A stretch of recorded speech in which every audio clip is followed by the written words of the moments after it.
It's the college football offseason, and our brains, they're bored. They're really just bored. We are sitting and waiting for the moment where college football begins to fill our television screens and joy comes back in our lives. So what do we do to pass the time? We start overprojecting. We look at every move made in the offseason via the transfer portal, on the recruiting trail, coaching searches, and determine, is a team about ready to build off of productive last season, or are they in a world of hurt entering 2024? But the best way to know the national narrative around certain programs is by looking at the way too early top 25 rankings. On3 recently unveiled theirs, and Texas A&M made an appearance inside the top 25 despite finishing 7-6 last year and firing Jimbo Fisher to the tune of $76 million, which leads to the ultimate question. Is Texas A&M getting a little bit too much love going into 2024? Welcome into the SEC Unfiltered. It's Cole Thompson here. Make sure you hit the subscribe button down below. Hit the ring notification. That way you don't miss a single episode of SEC Unfiltered. Comment. Do you think Texas A&M is getting a little bit too much hype entering the Mike Elko era? Tell your friends, your family, your mortal enemies, your best of bros about this channel. Follow me on social media and on my own YouTube channel at Mr. Cole Thompson. Follow us on social media, Twitter, X, Instagram, TikTok. We got you covered there at SEC Unfiltered. And to keep up with all the best SEC news daily, make sure you visit secunfiltered.com. So, Texas A&M, what to make of them going into 2024?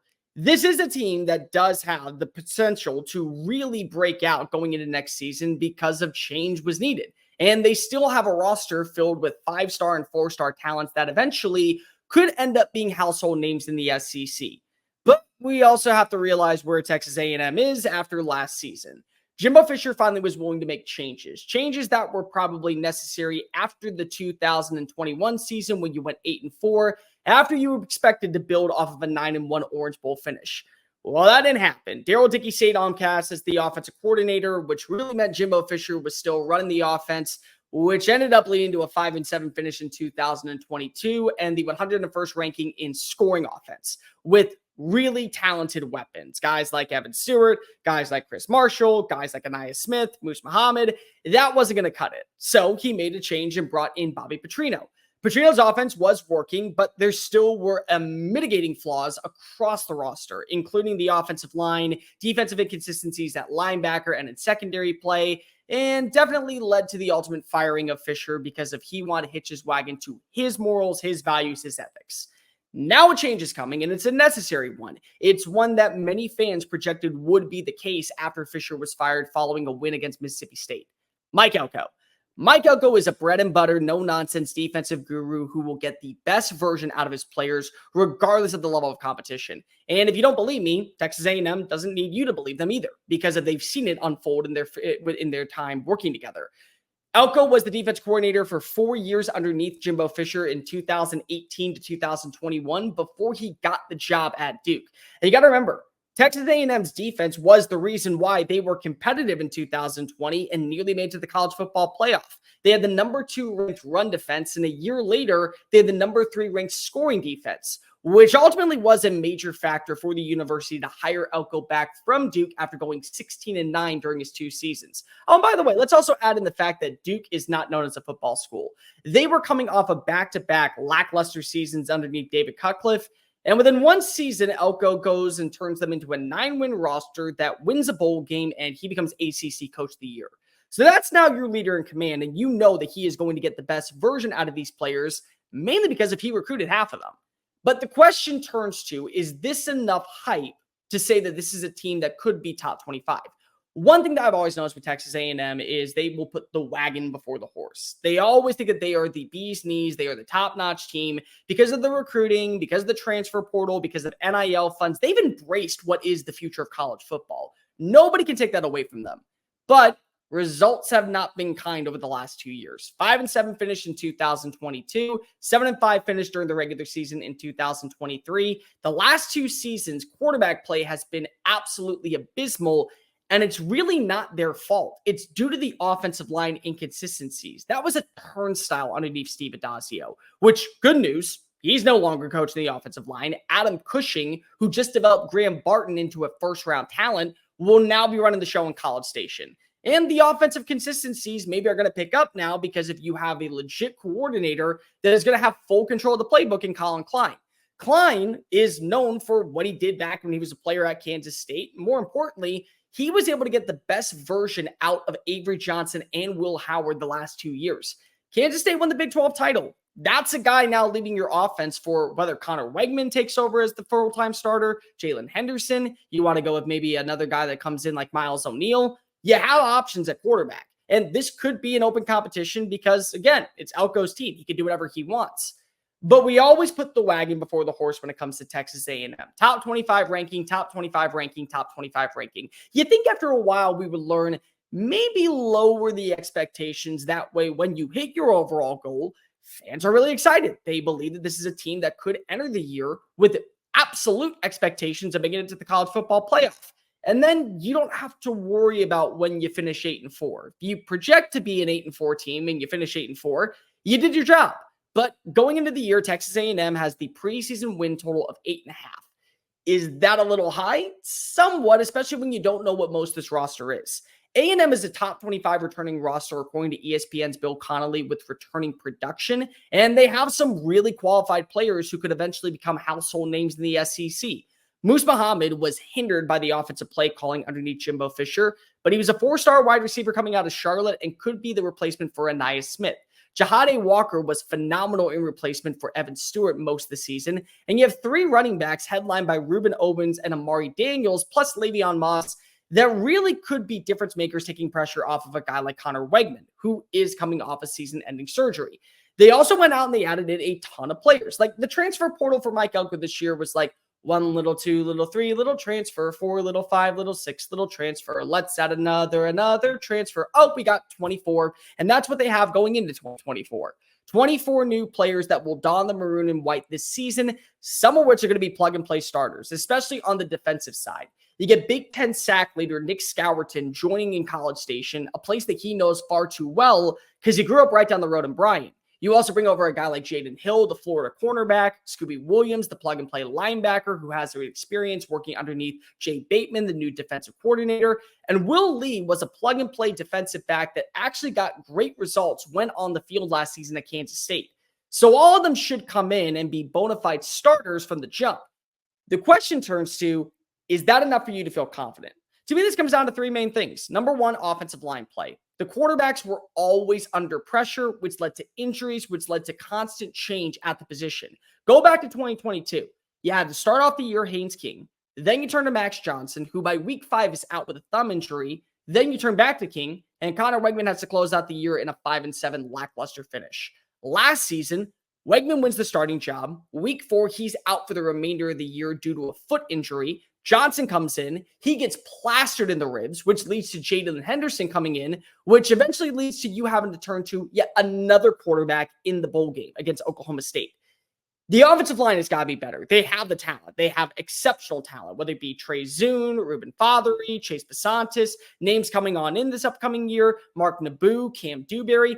All these guys were 4-star talents. Now it just turns to what are the best 5 starting linemen that Adam Cushing can present every single week that you go up against SEC competition. Number 2, who's the legit number 1 receiver? Everyone thought Evan Stewart was going to be the guy. I thought Evan Stewart was going to be the guy. Most of you thought Evan Stewart was going to be the guy. Well, he might be, just with Eugene, Oregon's Ducks, because of the Ducks now have him as their no bona fide number 1 receiver and replacement for Troy Franklin. Aniyah Smith is gone, so the security blanket is out, and Max Wright is a qualified tight end. But do you really feel confident in another player stepping up? To me, that turns to a Walker. That turns to potentially an Isaiah Williams, the 4-star player out of Florida. That also turns to a Moose Muhammad. That could turn into Micah Tease. Multiple players need to step up and prove that they can be a security blanket for Wegman, for Henderson, for Maddox, for O'Neal, for whoever is QB1 going into 2024. And the final thing, how quickly can this roster gel together? Yeah, there's a ton of returning talent, all 4 stars and 5 stars. People seem to forget that Texas A&M had back-to-back top 10 recruiting classes before they landed the King's ransom of the 2022 greatest recruiting class of all time. A lot of those players are no longer on the roster, NIL purposes, whatever we want to talk about. But this is still a team that features former four-star capable talent that likely would start anywhere else in the SEC. So how quickly can those players, along with the 24 new transfers, gel together to build one cohesive roster? The last thing that you want to do is go into the year and feel like that you're playing with two different teams. The Texas A&M team that last year trudged their way to a 7-5 finish, couldn't get over the hump against Alabama, couldn't get over the hump against LSU, couldn't get over the hump against Ole Miss. And then the team that is coming on in, players that are going to elevate the overall roster status, but definitely leave some trepidation. Then you look at the schedule to me. The schedule, there's not really a game that you feel is an automatic loss, but is there a game that you feel like an automatic win?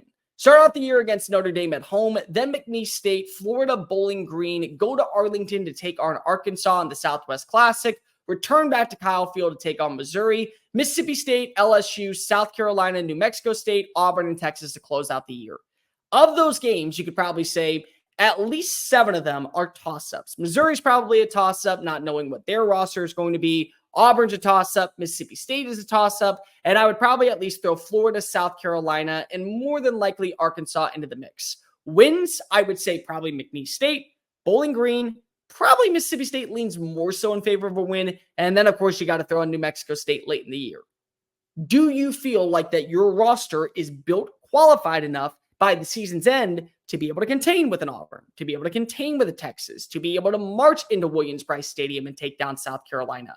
It's a big year for not only Mike Elko, but it's a big year for all these other coaches starting to feel the pressure. Shane Beamer is one of them, and he's been able to cook on Texas A&M the last few seasons. So is this a year where he gets back in the winner's circle and Texas A&M has a little bit of trepidation?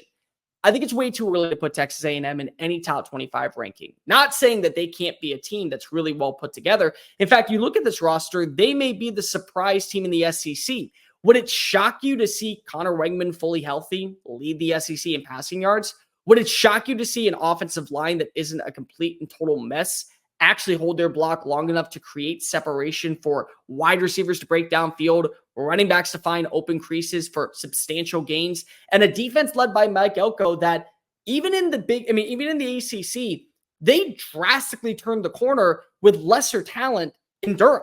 I mean, this was a roster that finished 121st in run defense. They were 121st in scoring, 115th in total yards allowed.